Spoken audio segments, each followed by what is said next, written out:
Hello and welcome to the Darji classes. आप सभी का आपका अपना यूट्यूब चैनल दर्जी क्लासेस में स्वागत है। पिछले वीडियो में हम लोगों ने क्लास 11th का 3 चैप्टर जो है, एक चैप्टर जो बायोलॉजिकल क्लासिफिकेशंस है, दूसरा जो है प्लांट किंगडम और तीसरा जो है एनिमल किंगडम, उसके एमसीक्यूज को हम लोगों ने देखा था।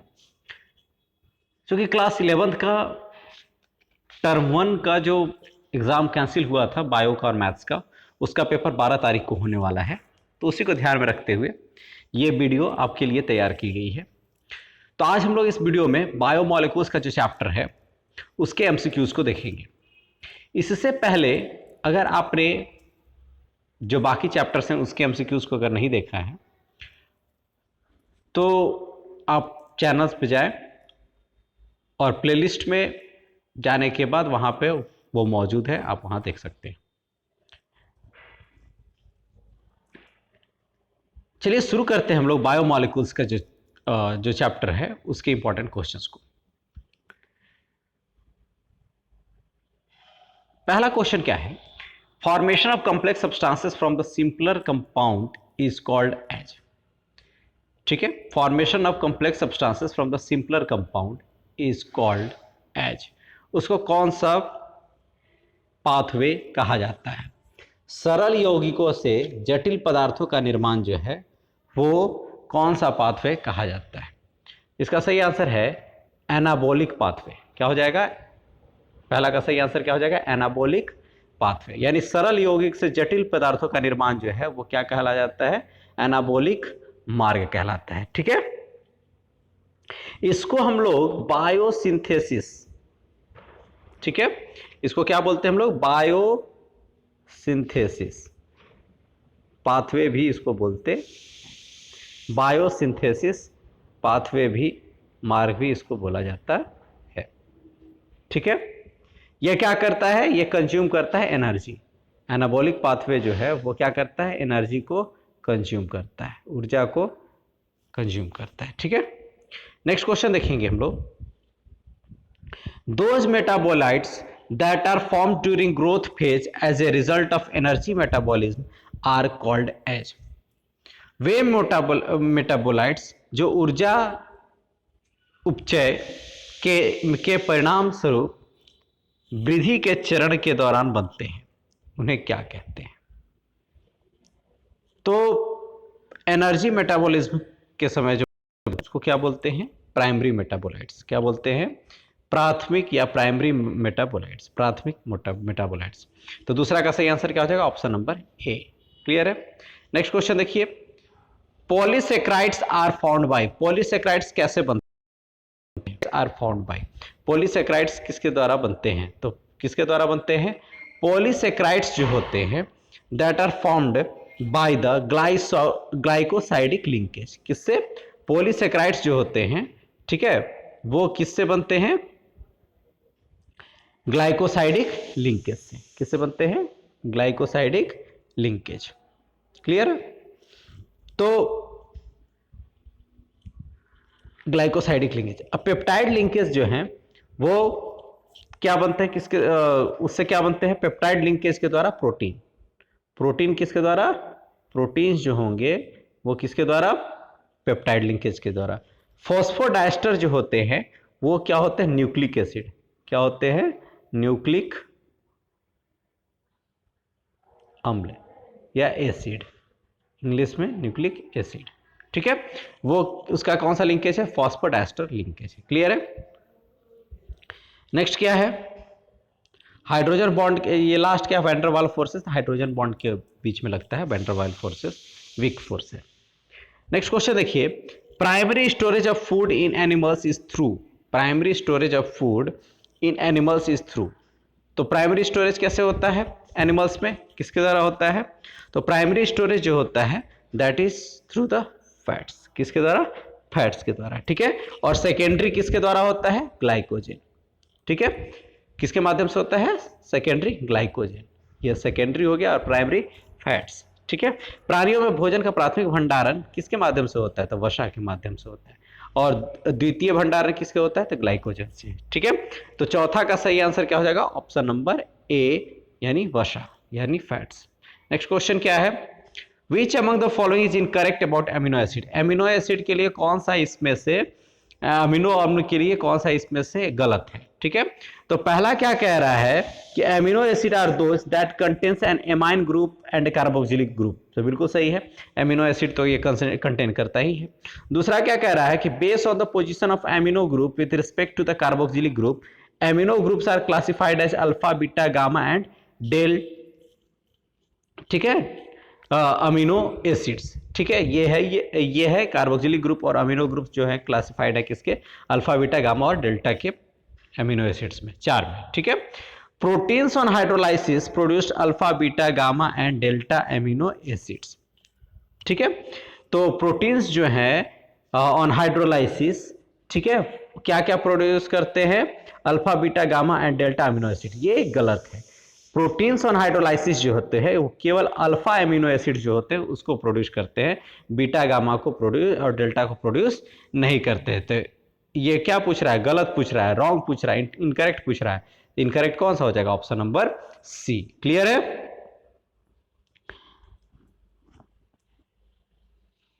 हिंदी में देखना है देख लीजिए। और निम्नलिखित में से कौन अमीनो अम्ल के बारे में गलत है, एसिड के बारे में गलत है। तो अमीनो एसिड वे होते हैं जिनमें एक एमाइन ग्रुप और दूसरा कार्बोक्सिलिक समूह होते हैं, बिल्कुल सही है। कार्बोक्सिलिक ग्रुप जो है उसके संबंध में अमीनो समूह की स्थिति के आधार पर अमीनो समूहों को अल्फा बीटा गामा और डेल माइनस अमीनो एसिड के रूप में वर्गीकृत किया गया है। हाइड्रोलाइसिस पर प्रोटीन अल्फा बीटा गामा और डेल्टा अमीनो एसिड का उत्पादन करते हैं, ये गलत है, केवल अल्फा अमीनो अम्ल का उत्पादन करते हैं। ठीक है, नेक्स्ट क्वेश्चन देखिए, proteins are polymers of amino acids that are corrected by, proteins, चूंकि ये गड़बड़ हो जा रहा है, छुप जा रहा है ना, proteins are polymers of amino acids that are corrected by, ऊपर में दिख रहा होगा। तो प्रोटीन्स कैसे होते हैं, अभी हमने बताया कि प्रोटीन्स जो होते हैं वो कनेक्टेड होते हैं किसके, पेप्टाइड लिंकेज से, किससे, पेप्टाइड लिंकेज से। ठीक है ना, किससे किससे लिंकेज, किससे कनेक्टेड होते हैं, तो पेप्टाइड से। ठीक है, फॉस्फोडाइस्टर किससे है, फॉस्फोडाइस्टर किससे, न्यूक्लिक एसिड से। ठीक है, अब ये बताइए ग्लाइकोसाइडिक लिंकेज किससे है, अभी हम लोगों ने देखा। ठीक है, आप कमेंट करके बताएं। नेक्स्ट क्वेश्चन हिंदी में आप देख लेंगे इसी को। तो इसका सही आंसर क्या है, प्रोटीन अमीनो एसिड के बहुलक होते हैं किसका, पेप्टाइड लिंकेज के द्वारा कनेक्टेड होते हैं। ठीक है, नेक्स्ट क्वेश्चन क्या है, tertiary structure of protein is found by, tertiary structure जो होते हैं प्रोटीन के वो फॉर्म होते हैं किसके द्वारा, तो टर्शियरी स्ट्रक्चर जो होते हैं वो फॉर्म होते हैं सल्फाइड लिंकेज के द्वारा, किसके द्वारा, sulphide linkage between different amino acids. हाँ, विभिन्न अमीनो एसिड के बीच में सल्फाइड लिंकेज होता है, कौन सा, तृतीय, कैसा हो रहा है, टर्शियरी। ठीक है, और peptide linkage between 2 amino acids जो होते हैं वो कौन होते हैं, प्राइमरी, ये कौन सा होता है, प्राइमरी। प्राइमरी जो स्ट्रक्चर होते हैं वो क्या है, peptide linkage between 2 amino acids. ठीक है, और जो सेकेंडरी होते हैं वो अल्फा हेलिक्स, सेकेंडरी जो होंगे अल्फा हेलिक्स या बीटा शीथ। ठीक है, या they are held together by the hydrogen bonds. Clear है, तो ये क्या हो गया, सेकेंडरी। प्राइमरी कौन हो गया, पेप्टाइड लिंकेज, और टर्शियरी क्या हो गया, सल्फाइड लिंकेज। क्लियर है, याद रखेंगे। Next question, which among the following is incorrect about enzymes, enzymes के बारे में इनमें से कौन सा गलत है, तो pepsin helps in breaking of proteins, बिल्कुल सही है। लिपेज ब्रेक्स लिपिड्स, ये भी सही है। एमिलेज ब्रेक्स विटामिन, ये गलत है। एमिलेज जो होते हैं वो क्या करते हैं, स्टार्च को शुगर में तोड़ते हैं, किसको, स्टार्च को किस में तोड़ते हैं, शुगर में, स्टार्च को किस में तोड़ते हैं, शुगर में। क्लियर है, तो इसमें से गलत कौन सा है, ये ऑप्शन नंबर सी। याद रखिएगा, लिपेज लिपिड्स में, पेप्सिन जो है प्रोटीन को पेप्टाइड में, और एमिलेज जो है वो किसको, स्टार्च को शुगर में। ठीक है, नेक्स्ट क्वेश्चन देखिए, तो इसलिए 8वां का सही आंसर क्या हो जाएगा, ऑप्शन नंबर सी, ये गलत है। Next question, which among the following nucleotide is not present in DNA, DNA जो होते हैं वो क्या होते हैं, डीएनए जो होते हैं एटी और सीजी, एडिनिन, थायमिन, ठीक है, साइटोसिन, गुआनिन। तो यानी यूरासिल जो होते हैं वो इसमें प्रेजेंट नहीं होते। ठीक है, ATCG होते हैं। तो एडेनिन के साथ क्या होते हैं, थाइमिन, और साइटोसिन के साथ गुआनिन। ठीक है, तो ये यूरासिल किस में हो जाता है, यूरासिल किस में हो जाता है, ये हो जाता है आपका RNA में। ठीक है, तो DNA में कौन मौजूद नहीं है, यूरासिल। तो नमा का सही आंसर ऑप्शन नंबर डी। ठीक है, क्वेश्चन नंबर 10 देखिए, which of these are not present in every amino acid. इनमें से कौन जो है वो सभी अमीनो एसिड में प्रेजेंट नहीं होते हैं, सभी अमीनो अम्लों में मौजूद नहीं होते हैं। तो अमीनो ग्रुप तो होता ही, एसिडिक ग्रुप होता ही, अल्फा कार्बन भी होता है, तो क्या नहीं रहता है, सल्फर। सल्फर जो होते हैं वो सभी अमीनो एसिड में प्रेजेंट नहीं होते हैं, कुछ में प्रेजेंट होते हैं।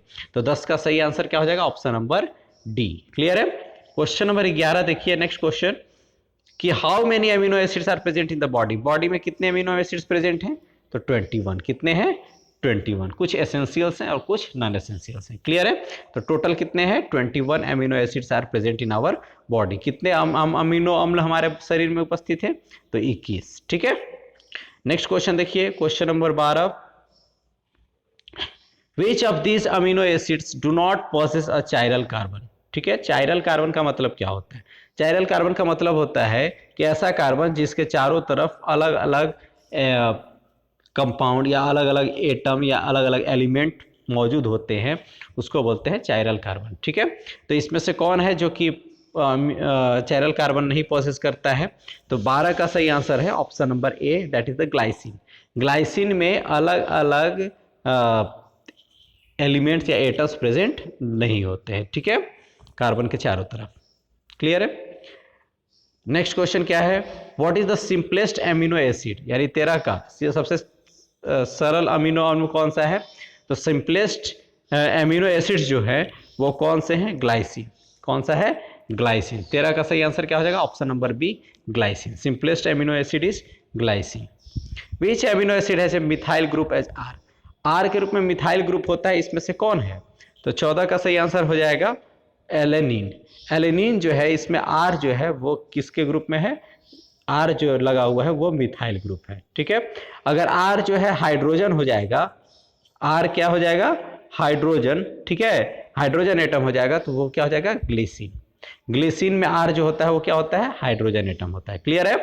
और आर जब हाइड्रोक्सिल एटम है ना, या हाइड्रोक्सी मिथाइल, हाइड्रोक्सी मिथाइल, तो हाइड्रोक्सी मिथाइल जो होता है वो किस में प्रेजेंट होता है, सेरीन में। किस में प्रेजेंट होता है, सेरीन में। आई बात समझ में। तो which amino acid methyl group में आर किस में प्रेजेंट है, तो मिथाइल ग्रुप में आर प्रेजेंट है एलिनीन में।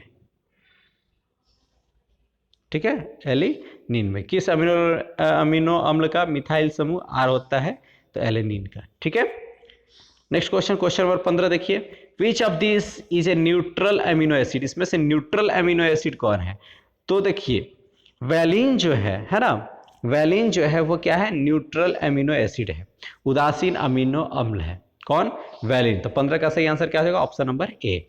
इसमें से हिस्टीडीन और लाइसिन ये दोनों क्या है, बेसिक है। क्या है, बेसिक है।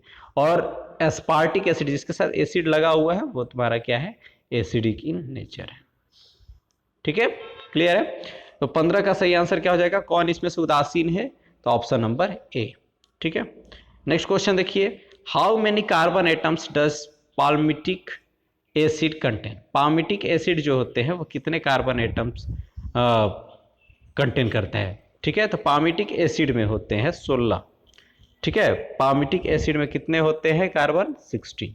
तो 16 का सही आंसर क्या हो जाएगा, ऑप्शन नंबर ए, 16। ठीक है, 16 का 16 है ना। नेक्स्ट क्वेश्चन क्या है, विच of the following acids is used for the chemical analysis of living tissue. Living tissue के केमिकल एनालिसिस के लिए कौन सा एसिड यूज किया जाता है, तो इसमें कौन सा यूज होता है, ट्राई क्लोरो एसीटेट। क्या होता है, ट्राई क्लोरो एसीटेट। 17 का सही आंसर क्या हो जाएगा, ऑप्शन नंबर ए। जीवित ऊतकों में रासायनिक विश्लेषण के लिए निम्नलिखित में से किस अम्ल का उपयोग किया जाता है, तो कौन सा अम्ल है, trichloro acetic acid. Clear है। नेक्स्ट क्वेश्चन देखिए, question number 18, what are biomolecules. Biomolecules क्या है, तो ये क्या है, मॉलिक्यूल्स ऑफ लाइफ है ना, ये क्या है, जीवन के अणु। बायोमोलिकुल्स का मतलब होता है जीव अणु है ना, तो जीवन का अणु, मॉलिक्यूल्स ऑफ लाइफ। 18 का सही answer option number B. Question number 19 देखिए, what is the other name of alpha amino acid? Alpha amino acid का दूसरा नाम क्या है? तो अल्फा अमीनो एसिड, अल्फा यानी सब्स्टिट्यूटेड मीथेन, सब्स्टिट्यूटेड मीथेन। 19 का सही आंसर क्या हो जाएगा? ऑप्शन नंबर ए, यानी अल्फा अमीनो अम्ल का दूसरा नाम जो है प्रतिस्थापित मीथेन कहलाता है। क्लियर है? नेक्स्ट क्वेश्चन क्या है? क्वेश्चन नंबर 20 देखिए, which of the following is a basic amino acid? आराम से आंख बंद करके बना दीजिएगा। लाइसिन, अभी हमने देखा लाइसिन जो है वो क्या है? बेसिक अमीनो अम्ल है। ठीक है, हिस्टिडीन और लाइसिन हम लोग देखे थे अभी। Which of this is a secondary metabolite? Primary में कौन है? प्रोटीन, लिपिड्स, विटामिन, ये तीनों क्या है? प्राइमरी है। तो सेकेंडरी कौन है? एस्टेरॉइड्स। एस्टेरॉइड्स जो है वो कौन कैसा मेटाबोलाइट है? तो सेकेंडरी मेटाबोलाइट है, द्वितीयक मेटाबोलाइट है। कौन? एस्टेरॉइड, है ना। क्वेश्चन नंबर 22 देखिए, which of the following is not a polymeric substances? इनमें से कौन जो है वो पॉलीमेरिक सब्सटेंस नहीं है, यानी पॉलीमर के रूप में नहीं है। रबर है, गम है, सेलुलोज है, तो कौन नहीं है? मॉर्फिन, है ना। मॉर्फिन जो है वो एक बहुलक पदार्थ नहीं है। तो 22 का सही आंसर क्या हो जाएगा? Option number D. क्लियर है? क्वेश्चन नंबर 23 देखिए, mitochondria are rich in which of the following ion? Mitochondria जो होता है वो रिच होता है, यानी किस आयन में समृद्ध होता है? माइटोकॉन्ड्रिया किस में है? मैग्नीज में। तो इसका सही आंसर ऑप्शन नंबर ए, मैग्नीज। क्लियर है? माइटोकॉन्ड्रिया निम्नलिखित में से किस आयन में समृद्ध है? तो मैग्नीज में समृद्ध है। क्लियर है ना? तो इसका सही answer option number A. Question number 24 देखिए, what is the unit of measurement of weight of biomacromolecules? तो बायोमैक्रोमोलिक्यूल्स के वेट को मेजर करने के लिए किस यूनिट का यूज किया जाता है? डाल्टन का। किसका? डाल्टन का। 24 का सही answer option number D. Question number 25 देखिए, which of this compounds is not present in the acid insoluble fraction of homogenised tissue? ठीक है, इसमें से कौन सा यौगिक समरूप उत्तक में अम्ल अघुलनशील अंश में मौजूद नहीं है? तो अघुलनशील अंश में कौन सा मौजूद नहीं है? तो इसमें से कौन है? इसका सही आंसर क्या हो जाएगा? विटामिन। विटामिन जो होते हैं वो अघुलनशील होते हैं। ठीक है, एसिड इंसॉल्युबल होते हैं। ठीक है, which of this compound is not present in the acid insoluble fractions of homogenised tissue, है ना। तो इसमें से कौन प्रेजेंट नहीं होते एसिड इंसॉल्युबल में? तो ये है विटामिन। ठीक है, next question, question number 26, which of the following protein is an enzyme? इसमें से कौन जो है वो प्रोटीन जो है वो क्या है? एंजाइम है। तो इसका सही आंसर क्या है? ट्रिप्सिन। ठीक है, इसका सही आंसर क्या हो जाएगा? ट्रिप्सिन। ठीक है, बाकी जो है इंसुलिन, कोलेजन, एंटीबॉडी, है ना। तो एंटीबॉडी, इंसुलिन क्या है? हार्मोन। ठीक है, तो हार्मोन के रूप में है। ये प्रोटीन किस में? एंजाइम के रूप में कौन सा है? ट्रिप्सिन। क्लियर है? तो 26 का सही answer option number A. Question number 27 देखिए, which of the following bond is present in protein? तो प्रोटीन में कौन सा बॉन्ड है? पता ही है, पेप्टाइड बॉन्ड, है ना। तो 27 का सही आंसर क्या हो जाएगा? Option number C. Question number 28 देखिए, polysaccharide chains are made up of? Polysaccharides किसका बना हुआ होता है? शुगर का। किसका? शुगर का। 28 का सही आंसर क्या हो जाएगा? Option number C. ठीक है, पॉलीसेक्राइड श्रृंखला किससे बनी होती है? शर्करा से। Question number 29, which of this is a branched polysaccharides? इसमें से ब्रांच्ड पॉलीसेक्राइड्स कौन है? तो ब्रांच्ड पॉलीसेक्राइड्स जो है वो कौन सा है? ये ग्लाइकोजेन। कौन सा है? ग्लाइकोजेन। इनमें से कौन एक शाखा वाला पॉलीसेक्राइड है ना, शाखा युक्त पॉलीसेक्राइड, तो कौन सा है? ग्लाइकोजेन। ठीक है, next question, question number 30, the phosphate group present in nucleotides are related to? The phosphate group जो प्रेजेंट होता है न्यूक्लियोटाइड में वो किससे रिलेटेड है? फॉस्फोरिक एसिड से। किससे रिलेटेड है? फॉस्फोरिक अम्ल से। तो 30 का सही आंसर क्या हो जाएगा? Option number C. Question number 31 देखिए, what is obtained when molecules of carbon dioxide is removed from the amino acid? इनमें से क्या ऑब्टेन होता है जब अमीनो एसिड से कार्बन डाइऑक्साइड के मॉलिक्यूल्स को क्या कर लेते हैं? हटा देते हैं, है ना। तो क्या बनेगा? एमीन बनेगा। क्या बनेगा? अमीन बनेगा। क्लियर है? तो 31 का सही answer option number C. Next question 32, the metabolic synthesis of biomolecules is known as the? ठीक है, तो मेटाबॉलिक सिंथेसिस जो होते हैं वो क्या, उसको क्या कहते हैं, एनाबॉलिज्म। ठीक है, ठीक है, मेटाबॉलिक सिंथेसिस जो होते हैं वो क्या होते हैं, एनाबॉलिज्म होते हैं। जैव अणुओं के उपापचयी संश्लेषण को क्या, किस रूप में जाना जाता है, उपचय ठीक है, एनाबॉलिज्म। क्लियर।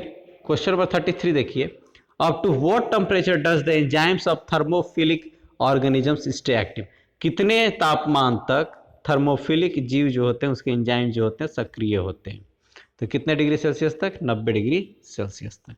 तो 33 का सही answer option number A. Question 34 देखिए, next question, what is the end product of glycolysis under anaerobic condition.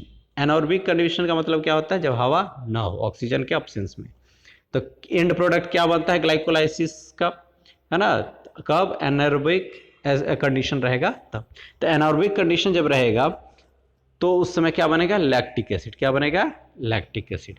और जब ये कंडीशन नहीं रहेगा तो क्या बनेगा, पायरुविक एसिड। ठीक है, तो and product of glycolysis under anaerobic respiration यानी एनारोबिक कंडीशंस में क्या हो गया, लैक्टिक एसिड। ठीक है, अवायवीय मैंने बिना हवा का परिस्थितियों में ग्लाइकोलाइसिस का अंतिम उत्पाद क्या होता है, तो लैक्टिक अम्ल। ठीक है, नेक्स्ट क्वेश्चन, लास्ट क्वेश्चन यही है, ईस्ट फर्मेंट्स ग्लूकोज इनटू, ईस्ट जो है वो फर्मेंट्स करता है ग्लूकोज को किस में, इथेनॉल में। किस में, इथेनॉल में। तो 35 का सही आंसर क्या हो जाएगा, ऑप्शन नंबर बी। ठीक है, 35 का सही answer option number B. I hope ये आपके एग्जाम के लिए हेल्पफुल हो। All the best for your examination. Thank you for the watching. अगर आप इस चैनल पर नए हैं तो आप इस चैनल को जरूर सब्सक्राइब करें। मिलते हैं नेक्स्ट वीडियो में। Thank you for the watching.